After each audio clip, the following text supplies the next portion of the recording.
Hey everyone, so this is continuation from our last video on our introduction to World War II historical. We're going to start with the stuff that Steve at Rubicon has sent us. So Rubicon models do a range of different armour and tanks from what I can see, as well as decals or decals.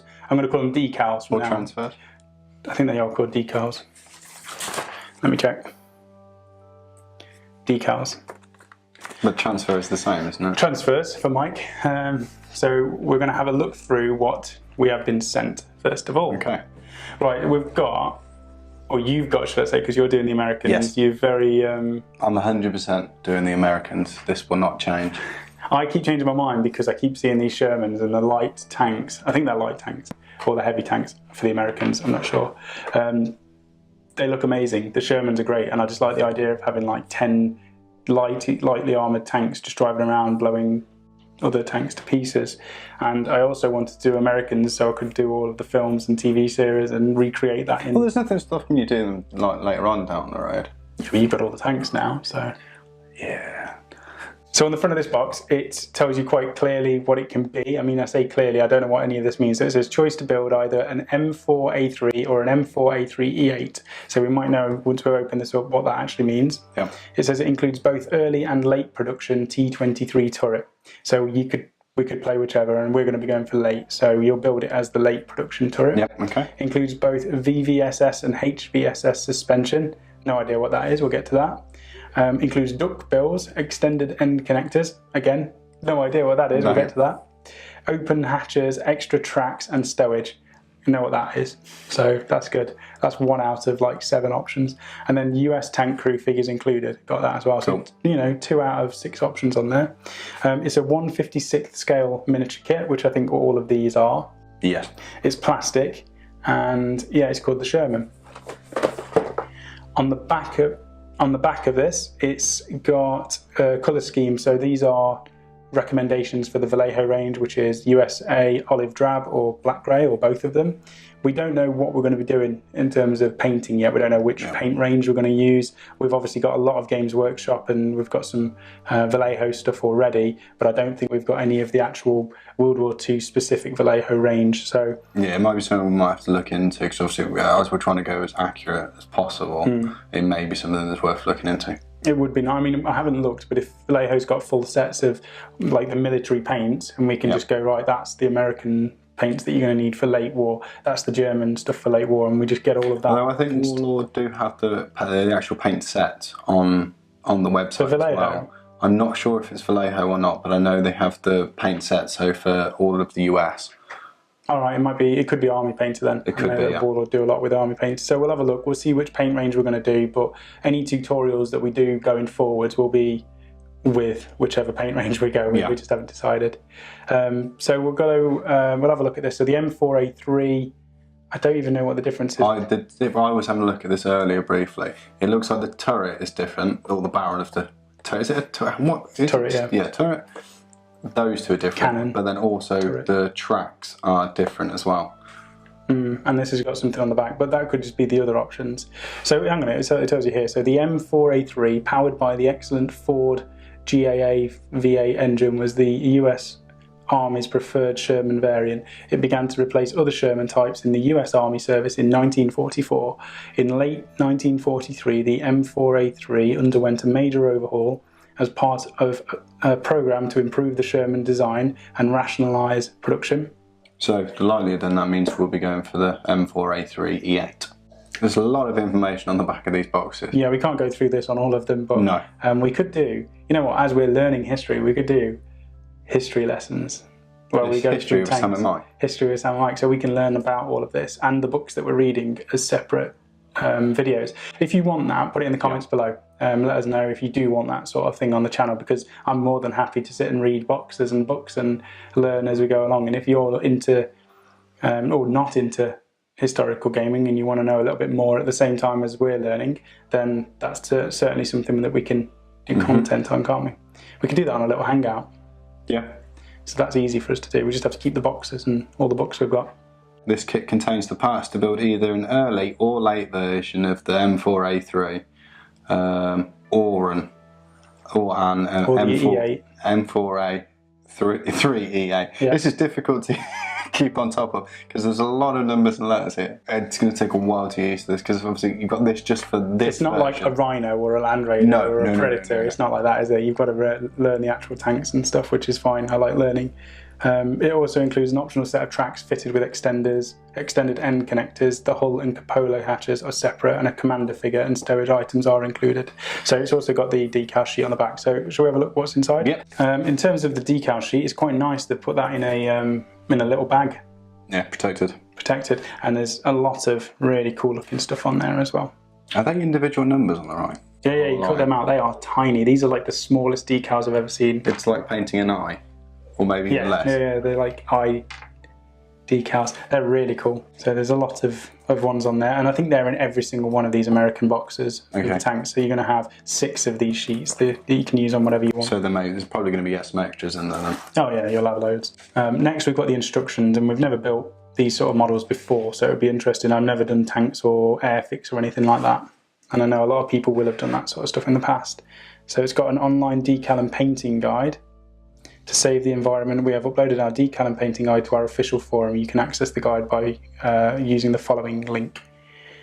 You can also find our latest assembly instructions for all our current products there. So that's good. So they've got painting and decal guides, which is awesome. We're going to have to check that out. So if you like this kit, you might like some other ones. So that's the advertisement. Showing you the 2 variants by the look of it. Look quite detailed. There's a lot of instructions in there, aren't there? Yeah, and there's quite a few bits to it as well. Although, I originally, when I thought there was going to be so many pieces all together. Well, mind you, I suppose there is when you start looking at the tracks and stuff as well. But they're all one piece. Yeah, the main part. That's the one thing I am quite happy about is that it's all one piece, and you're not got several tiny bits you've got to put all together. Rather than doing every individual track. Yeah. And the other thing is, from what I've seen so far, it would be advantageous to take the tracks off when you're painting these. So you paint your, I'm going to use rattle cans, I think, spray cans on my Armour, and I'll remove the tracks and I'll spray them separately with a black and a silver, and then put track washers and things on them. That's my plan. Yeah. So having the ability to put these tracks on afterwards would be a good thing. So very detailed instructions in there. We'll move those out of the way and we'll get onto the actual sprues themselves. And these all come in nice bags, keep them protected. And this one's got 4 bags worth. Okay, so opening this up, you can see the tracks are separate. We've got 2 different turret variants completely. So looking at this, you could even potentially switch the turret over. Or saying that. Oh, you mean build both options? Yeah. But it looks like it attaches onto the bottom of a swivel joint. So you may have to magnetise this to go onto the swivel joint rather than having the whole turret switchable. It's all numbered as well. Yeah, all of it's numbered, so the instructions and following all of this is going to be fairly straightforward. It's going to be easy enough to do. The guns are tiny. I mean, we haven't looked at any of the other historical stuff, so we're only comparing this to what you and me know already, but they're tiny compared to what we used to, but they look awesome. I can imagine when it comes to the infantry as well, that they're going to be really small. Yeah, well, I think we did see that actually. The handguns were like, tiny, half the size of a pouch from something that we're used to. So good stuff there. We'll go on to the next one. I don't know if this is the optional set of sprue tracks. So we've got 2 sets there. So I think it depends on the variant of tank that you're doing, as to which tracks it is. The detail on everything does seem to be quite really good though as well. Yeah, it's going to be difficult to paint some of the details on the faces from what we used to, but it's definitely not a bad quality kit. Oh, no. And the tank, the detail on that is just insane. It's going to be great just putting some pin washers and some oils and things and moving them around. I think this is going to be a really good project. Yeah, so from what I've seen when people have done tutorials on painting the tanks and things is they'll have done most of their base colours with an airbrush, then they seal it all, and then they come in with an ink wash then. Yeah, to do all the weathering. Just pop it on, And I love AK Interactive products anyway, so it'll be a good excuse to get them out and use them again. I think it's might be my first go at actually using the AK Interactive stuff. I don't think I've actually managed to get my hands on using it before. No, it's good stuff though. AK's got a great range. I know there's others out there, but I've only ever used AK Interactive. I probably, like I said, I'm only going to do spray paints rather than airbrush. If I can do everything without using an airbrush, I'll do that. Whereas if you do the airbrush, at least you can do that side and show what airbrushing looks like for the World War II stuff. At a beginner level. At a beginner level. So that's the Sherman. We've got two of those. We've got two Shermans, so we don't need to unbox that as well. So next, do you want to do the tank destroyer? Yeah, we'll do tank destroyer next. Right, so same again. This is it's a scale 3 sprue plastic kit. I don't know what that means. Maybe they do 3 scales of tanks, and this is the 3rd one along. It could be, yeah. The option is to build an M10 or an M36 or a 17 PDR SP Achilles. 7 total variants to choose from. So you've got 7 choices. I think we're going to have to do quite a bit of research to find out what I should be taking at this point. 3 turrets. Choice of 3 turrets. And it says the turret can be used with the M4A3 kit to become an M36B1. So the M4A3 is your Sherman. So you can use that turret on your Sherman to turn it into an M36B1. Right, okay, and that wasn't an option that was in that now kit this already. gives you another option for the Sherman. It's also got a cool name. It's nicknamed the Wolverine. That just sounds badass. By the British. Okay, so again, we won't go through all the information. If you want us to do background information and reading basically and learning at the same time, we'll do that. But it's the M10 or the M36 tank destroyer. We'll have a look inside. Yep. Interestingly, this doesn't come with decals. Unless they're inside. They're inside! They're inside. There we go, so you got another set of decals. So we've already looked at those, we'll put them to one side. Same with the instructions, we don't really need to go into detail about those, do we? Because we'll have a look when we're building them. Yeah. But all of the details are numbered and they look quite extensive with all the different options that are in there. Mm-hmm. That just looks like a cool tank. I'm so jealous of you. I'm so jealous. I don't know what it's going to take for me to get you to change your mind and do Germans. Do Germans? Nothing. This one's a lot bigger than the Sherman. That's almost on the scale of like a German tank. Have you got this Sherman sprue just the side? Yeah, it's slightly wider, isn't it? It's wider and longer. So that's quite nice. You've only got the one choice of tracks, but you've got the option of different turrets. So look at these, you've got all these different turret bits on here. Same great detail. You've got your machine guns that go on the back of it as turret mounted, I think. Really nice kit. I'm looking forward to getting all these tanks built up now. And those barrels are huge. You can see that that's why they take out tanks. Yeah. And you've got 2 different backs as well. They're really cool. I think I might actually have to use plastic glue rather than super glue on these to do a good job and make sure it welds it all together properly. Yeah. I don't know if you noticed on the Sherman you had there was 8 little extra pieces like shovels and stuff like that go onto the sides of the tank. Oh, and the tracks, because they used to store their extra, another bit of history here that I do know, they used to store their extra bits of tracks on their tank, and I'm not sure whether they did it just to replace the tracks when they got blown out and repaired, or whether they did them as extra armour. I can't remember, it could have been both of those uses, but yeah, that's another thing. So that's the M10 Tank Hunter. I think you're gonna kill a lot of my German tanks, my pretty. Although without saying what you've got yet for your Germans, you have got some nice stuff in there as well. Yeah, we'll do the Germans on a separate video, but I've got tanks were the main reason I wanted to do the Germans. Yeah. Because they're so nice. However, you've got a tank hunter, and just by the name, I think you're going to be blowing up tanks with that. So we'll move on to the next ones, which are your transports. Yes. We have the Armoured Personnel Carrier.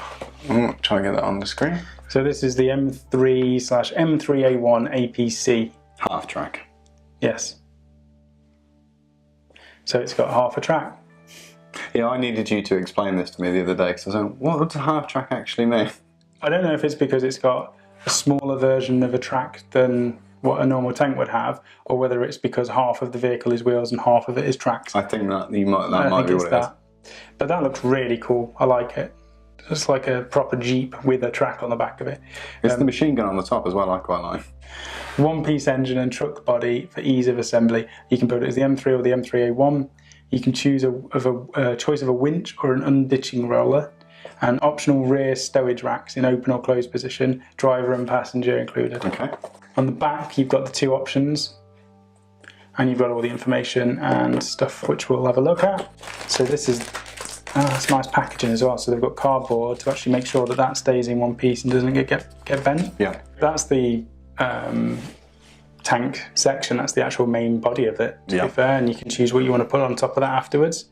Nice bit of plastic, loads of detail, loads of little bits where you can put your washers and your oils into to make it look battered. And the weathering on this is going to be quite good. I don't think any of the US stuff is in sort of camo colours, I don't think. Definitely didn't look it on the box. No, so you'll have an easier time painting it. We do have the decals, which we've seen already, and again the instructions, so we can move that on. Looks so cool. That's definitely one of the coolest transports. Well, you weren't that keen on the half tracks, though, were you? I don't think it's the half track that I don't like. I think it's the German, the pointed front. It almost looks like a snout, whereas this has got like a proper Jeep front and then the half track at the back. So I quite like it. Yeah. Onto the sprues then. What have we got on here? So the tracks, well, obviously I was going to say the tracks are quite small, but then they're only half track. What does it remind me of? It's them old-fashioned cars. I can't think what they're called. World War II cars. Half tracks. I don't think they were World War II cars, is what I'm thinking, but... Look at that though. That's so cool. And it fits together perfectly. They're just slotted on. Yeah. You're going to be able to build these really quickly. I'm not 100% because I'm not known for getting anything done really quickly, but I think I'm going to be panicking a lot just because there is a lot of bits and I want to make sure I get it right. Yeah, that's nice though. Very nice detail on here. So many pieces to these as well. You've got all the suspension on here. You've got all the little steering wheels and the cogs and things. So crack in there as well. I'm not sure what all the pieces are on that. But it tells you all in the instructions. Yeah, but just at a first glance, because I'm not really good with cars and things of that. I don't know what these are. They look like seats down the back or something. Yes, you could. Yeah, you might be right. Got aerials, and then look at all these guns. 1, 2, 3, 4, 5 different types of guns. I think I want that one on there. I'm hoping that one gets to go on there. So again, loads of cool stuff in there. So that is the transport, the M3 half track. And then the last one to look at is the CCKW 353. So it's a US 2.5 ton 6x6 cargo truck. So it's quite big. It's got a cabin and canvas canopy are moulded as single pieces, again easy. Choice of rear tarpaulin and tailgate in open or closed position, and driver and gunner figures included. One thing I do like about these Rubicon kits is how many options there are. There's a lot of stuff. Options. You're looking in, well, so far in the American tanks that we've gone through, it's minimum 3 options, I think. 2 to 3. But then there's variants within that as well. Yes. So again, the background is all on here, and they've definitely nailed it in terms of giving you advice on the colour schemes. They're giving you enough decals to do everything, and a huge bit of background on there as well before you even go onto the website and look at what else is available on there. Yeah. So that's good. We'll open it up and have a look inside this one. We've got the awesome transfers in a bag. Yeah. Easy to use, and we've got all of the... And they are different for each tank as well, by the looks of it. They haven't all got the exact same thing on. So you can have loads of spare stuff as well. I was telling you. So it says the US 6 U3 generic. Then there's separate decals for whether it's got a winch or without a winch. Okay. And then there's one that says if it's a convoy lead vehicle, ammo train. So depending on what you're using it as, you then use different decals. We're going to need to be a case of when we're doing this and we're building it, we need to jot everything down to get this right. The instructions are in here as well. The only bit of sprue really that I've seen that's kicking out is this bit on the front of here. Other than that, the kits are highly detailed again and really easy to put together by the look of it. There's another bit off the back there, look. It's just a bit of flash, isn't it? Oh yeah, it's easy to chop off, but look how nice and detailed that is. I think we're going to have to do some like sandbags and things all over the tanks. And definitely. I've got some greens. No, I've got some secret weapon miniatures. They do some sandbags that you can put in water and then form them around something. Oh, okay. So I'm going to be able to use those on my tanks. They would look better on Shermans, but... Too bad you haven't got Shermans. But I know we could do some green stuff, extra bits and pieces on there. The back of the sprue, again, I mean, look at that. Nice detail on there. You've got the back of it, whether you can have it as a closed or an open canopy. And then loads of choice of wheels. Probably some of these are going to be spare wheels as well. Yeah, I'm guessing so. Yeah, if you look on the instructions, you see that on there is just underneath. They've got spare tyres underneath. Yeah. Okay, that's cool. And then the last sprue for this is the front bit, which we've just seen on the other tank. How does that go on? Oh wow, look at that. Look at how cool that is. definitely have the coolest transports. They do look quite nice. I think having little jeeps are quite cool as well. Tourists on the back. Do you agree? Yeah. Yeah, it's really nice, Mike. So this is the underside of the bed, I think. Yeah, and it looks like you just stick your wheels on there and then you put the back of it onto it. So that is all of the American tanks that we've got from Steve at Rubicon Models. Are you happy? I'm really excited. We've got obviously a lot of 40k to do. Yeah. But I think this is going to interrupt quite a bit of it. I think the plan would be is as soon as I've got my Chronicles out of the way, I will move straight on to building these. But I'm going to be taking my time and make sure I'm getting everything 100% right on it. I don't really want to be making any mistakes on this, and I don't think anyone at home is going to want to see any mistakes on this one. Yeah, although we are learning, like, so we probably will get loads of mistakes, so don't expect anything to be perfect, but we're going to do our best at reading and trying to pick up on all of this and make them as close to historical accuracy as possible. Hopefully this has been quite a good video. If you've never played the historical side of things or even looked at the miniatures, it's hopefully been an insight into what the kits look like. They look very close to what I'm used to with sci-fi. Yeah, if anyone's got suggestions or has built these kits before and has suggestions on good ways of actually building them, then drop a comment below and let us know. Yeah, I think we're going to be asking for a lot of advice in all of these videos. So if you know anybody who's who does historical stuff, or if you do it yourself, just give us as much information as you can and we'll write it all down, or we'll copy and paste it from YouTube and put it onto a spreadsheet so that we've got it for future, and that would be much appreciated. We're definitely out of our comfort zone on this one. I think we could both agree on that. Now. Oh yeah, I'm really excited to give this a go. It's something new. You know, when you play, I know this is completely different, but you know when you played Warcraft for the first time, and you wander across the plains and the barrens, and you go, you're in enemy territory or something, and you don't know anything, you don't know anybody there, you don't know where the enemy's going to be coming from, and it's all new and exciting, and there's always new stuff to learn and new stuff to do. That's what this is like.